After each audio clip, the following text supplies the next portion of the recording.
नमस्कार, मी पूजा कारेकर पोटपूजामध्ये आपल्या सगळ्यांचं स्वागत करते।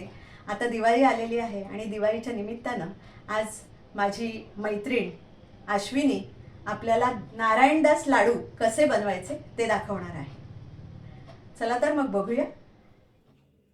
2 वाटी रवा,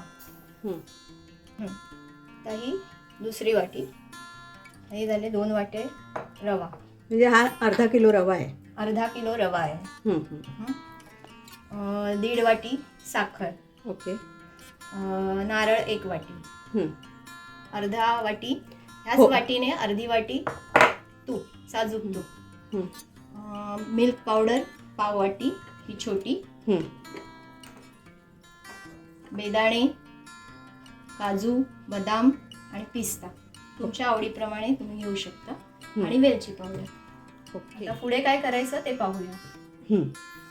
आता हा रवा आपण म्हणजे खमंग भाजून घेऊया, पण असा थोडा गुलबट होईपर्यंत वगैरे नाही ना? नाही, ओके। खूप जास्त नाही भाजायचा, म्हणजे त्याचं मॉइश्चर जायला पाहिजे। हा थोडा जाडसर रवा आपण घेतलाय, नाही तर बारीक रवा पण घेतात ना, फुल रवा म्हणतात ह्याला। हो, ओके। थोडा वेळ सुकाच भाजायचा, त्यानंतर मग त्याच्यात थोडं थोडं तूप टाकून पण भाजून घ्यायचं।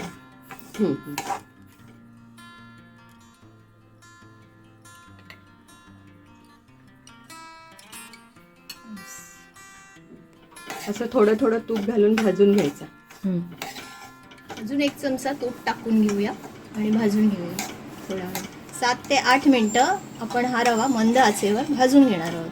आता हे 1 वाटी खोबरं आहे, ते आपण भाजून घेऊया, म्हणजे लाडू थोडे दिवस तरी टिकतील।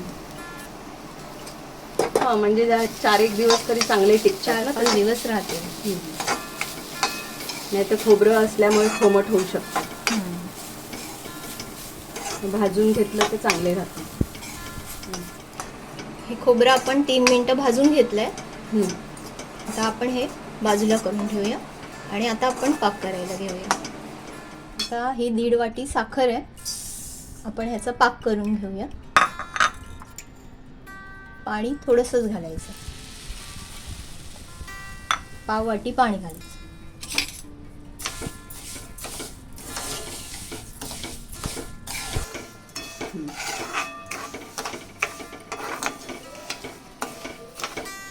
झाला? हां, एक एक तार तारी झालेला। पाक झालेला आहे आपला। आता पुढे काय करायचं ते पाहूया। आता हे खोबरं आणि रव्याचं मिश्रण आपण ह्या पाकामध्ये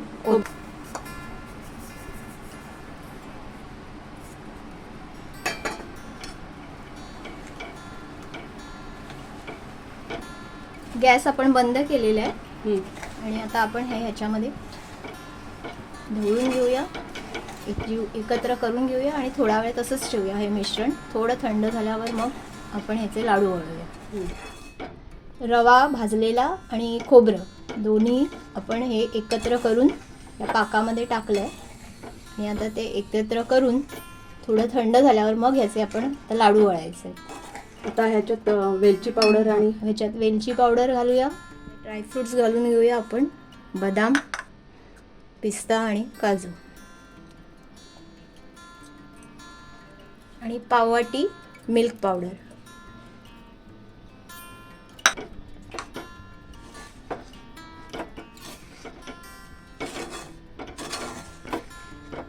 आपण जे अर्धी वाटी तूप घेतलं होतं त्यातलं उरलेलं सगळं तूप आपण आता या मिश्रणात घालून घेऊया।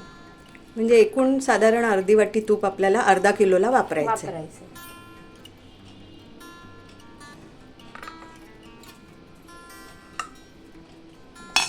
आणि हे लाडू आपण साजूक तुपातच करतो, नाही का? चमचा घेते का?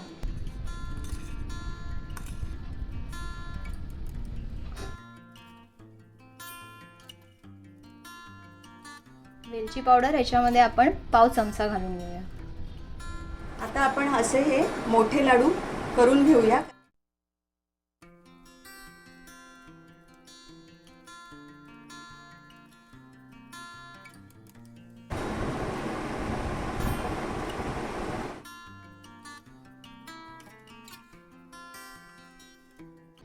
तुम्हाला ही रेसिपी कशी वाटली हे नक्की कमेंटमध्ये कळवा. लाईक करा, शेअर करा आणि सबस्क्राईब करा.